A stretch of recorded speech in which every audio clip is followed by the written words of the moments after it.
Rochelle and welcome back to my channel. So I'm back with another video for you guys, and today I'm going to show you guys how I transform this wig. Yes, this wig right here. I'm going to show you how I transform this wig into this wig right here. So if you guys want to see how I got this hair color and how I transformed this wig, then please continue to watch. Alright, so let's get started. So the hair that I'm using today is from Asteria hair. Actually, I shouldn't say the hair. The wig that I'm using is from Asteria hair. So this wig is already made. It is a lace front wig, you guys. So this is what it looks like out of the package, and I haven't worn her as yet. She comes with, I say she, like she's a person. So she has like 3 combs, so you can use the combs, and it also has adjustment straps in the back, so it fits perfectly to your head. And this is what it looks like before I colored it, before I customized the hairline and everything. And I will say that this wig is just a little bit too big for my head, you guys. My head size is about 21 inches, but I find that this one was a little bit too big. I did order a medium, so that's my bad. And I'm gonna show you guys how I transform her. Alright, so this next step is completely optional. You don't have to do this, but I'm extra and I want a little bit more volume. So I'm going to add a bundle of hair to this wig. I mean, she's only 180 density. So the density is 180. That's still kind of high, but I do want a little bit more volume. So I'm just going to go ahead and place that wig onto my canvas head. Hello, Simba. My cat is always up in everything. So yes, I'm going to start off at the very back. So I'm just going to put the extra hair out of the way. I'm just going to pin that up. So I'm just going to go ahead and apply that track to the wig, and I'm just going to pin it with my T-pin and cut that excess track, weft, whatever you want to call it, off. And then I'm going to go in with my needle and thread and start sewing down the hair. So pretty much the same thing like when I'm making my wigs. However, I'm not making the wig from scratch. I'm just applying some hair tracks to the wig to make it look a lot more fuller. So like I mentioned before, this is definitely optional. You don't have to follow this step. This is just only if you want to add more volume to your wig. Okay, so I'm just going to go ahead and speed this part up because it's very repetitive, and I do have videos on how I make my wigs, so I'll just link one of those in the description bar down below. So this is what it looks like after I applied the bundle of hair. She's looking a lot fuller. I'm happy with her. So I'm just going to brush through that, and then we're going to move on to the coloring process. But before we color, we're going to prep the hair. And you guys see me doing this before. I just use my Got To Be Free spray, and I'm just going to apply this all over the lace because I don't want to ruin the lace when I'm coloring it. So this will help to shield the lace from any colors so you don't stain and mess up your lace. And I'm just going to go in with some blow dryer, and I'm going to go in with a blow dryer just to dry the hairspray, so it just speeds up the process. Now I'm going to use the Color Charm, Wella Color Charm 7A medium. I think this is medium ash blonde, and I'm gonna go ahead and do some roots today. So I'm just gonna apply that dye into this mixing bowl, and I'm not using all that dye. So now I'm gonna go in with the Salon Care number 10 cream developer, and I'm just gonna apply that into the mixing bowl as well. And I'm gonna go ahead and mix the product up and get her ready for dyeing. So make sure you're wearing your gloves. You want to protect your hands, and yeah, you want to protect your hands from the chemicals. So I'm going to go in with this tiny little brush right here, and I'm going to start applying the product onto the roots. So I don't want a lot of roots, you guys, and I'll tell you right now, I am not a professional. I'm not an expert. I'm literally just experimenting and hoping and praying this comes out very good. Okay, so yeah, so that's what I did. I applied all over the roots, and I'm gonna go ahead and get my comb and start parting it and just applying that dye into the areas that I want it to, you know, be darker. So I'm gonna apply that onto the roots. Alright guys, so I've actually done the roots before. This is probably my second time doing this. The first time I did it, I used foils, and I think it came out a lot better, a lot neater. I didn't have any foils, so I skipped the foil, and yeah, I would recommend that you use some foils if you want it to look a lot neater. Mine was kind of, I don't know, it wasn't that neat, but whatever, it came out pretty good still, I think. Anyway, so I'm just gonna leave this product. Yes, it looks a lot darker than it actually is. When you wash it out, it's not as dark, but I left it in for about 20 minutes and then I washed it out, and this is pretty much the end result of how the roots are looking. I'm okay with it. I'm kind of happy with it actually. All right, so we're gonna move on to the fun part. This part is a lot easier, I promise you. So we're gonna be using the Ion Color Brilliance Semi-Permanent shade in Rose, and I'm also gonna be using the Kiss Color Tintation in Rose Gold. I'm mixing these two together. The reason why I decided to mix them together is because I actually didn't have enough of the Ion Color Brilliance to do this hair, and I wanted more dye because it's a lot of hair. So I got the Kiss Color Tintation. I didn't get another one of the Ion Color Brilliance because Sally's is all sold out, so this is the closest I could get.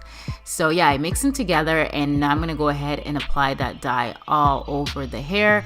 And as you can see, I'm using a brush, and I'm also using my finger to distribute the product all through the hair, making sure that everything gets colored. And because I'm not using multiple colors, you guys, I could have done the watercolor method, because I'm sure you guys will ask, why didn't I use the watercolor method? It's faster, it's easier. However, with the Ion Color Brilliance, I do not recommend them at all for watercolor, okay? Because I find that the product, it's so thick, the consistency is so thick, so it doesn't mix very well, I find, in the water. And then to do the watercolor method, you're pretty much wasting your product. So that's why I did it the old-fashioned way. As for the Kiss Tintation, if I'd used that color by itself, but I would need a few more bottles, I would definitely do the watercolor method for it. So yeah, I'm just gonna go ahead and apply this all over the hair. I'm gonna speed this up because honestly, it's really easy, and I'm only using one color. So just take small sections of hair, apply it throughout, and run your finger through it. Make sure all the color is getting distributed throughout the hair. I absolutely love this color, and I also feel like when I wash it more, this wig, the color is gonna fade, but I think I'm gonna really like that faded pink look also. I don't think it's gonna look bad, so I'm okay with this hair color fading some more as well.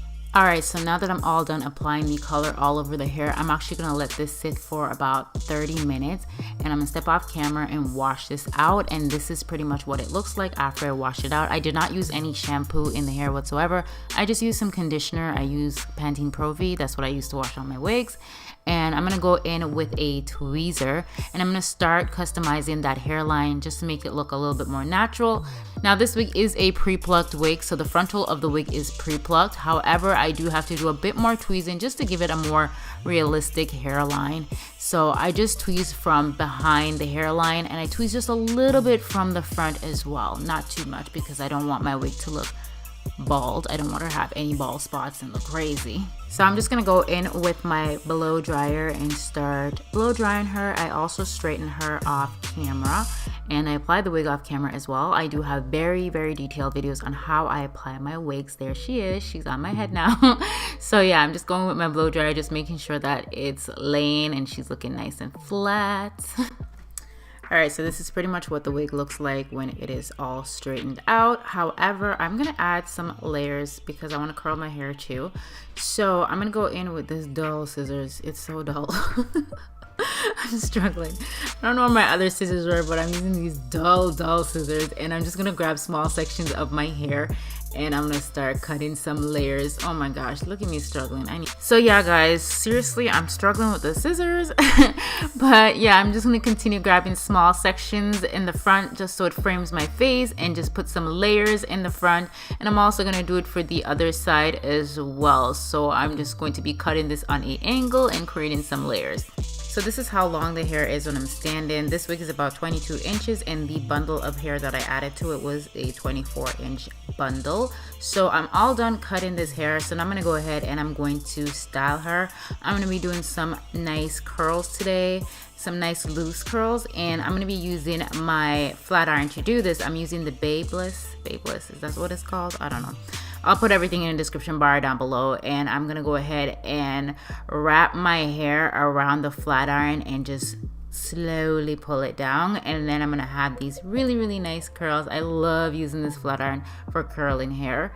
And guys, the reason why I look like I'm in so much pain when I'm curling my hair is because this flat iron, it's so hot. Like, it's super hot. I have it on the high setting.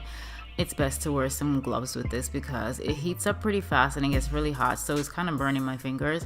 But yeah, I just take small sections of hair and I just wrap that around the flat iron and just, ooh, like, look at that. Really? So clumsy.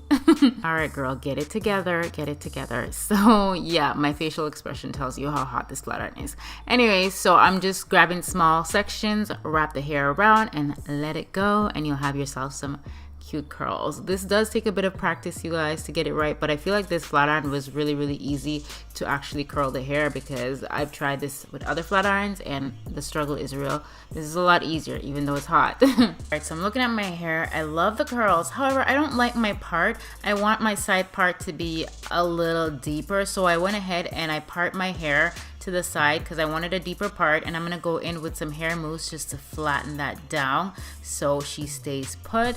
And yeah, that's all I'm doing is just moving the part, and then I go in with my hot comb also to make it look a lot flatter.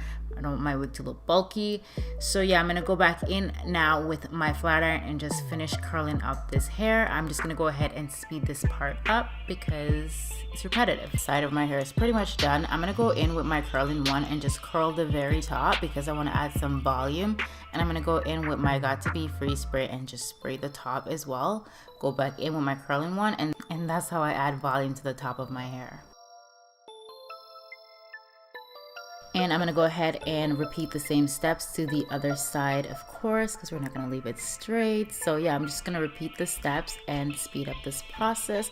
So yeah, this is pretty much the completed look. I really love how this color turned out. I love how the curls turned out as well. Let me know if you guys like the roots with the colorful hair. I feel like it makes it look a little bit more on the natural side, but I do like it without roots. I think this color would look great with or without roots. So yeah, if you enjoyed this video, please give me a big thumbs up, comment down below, and let me know what you guys want to see next.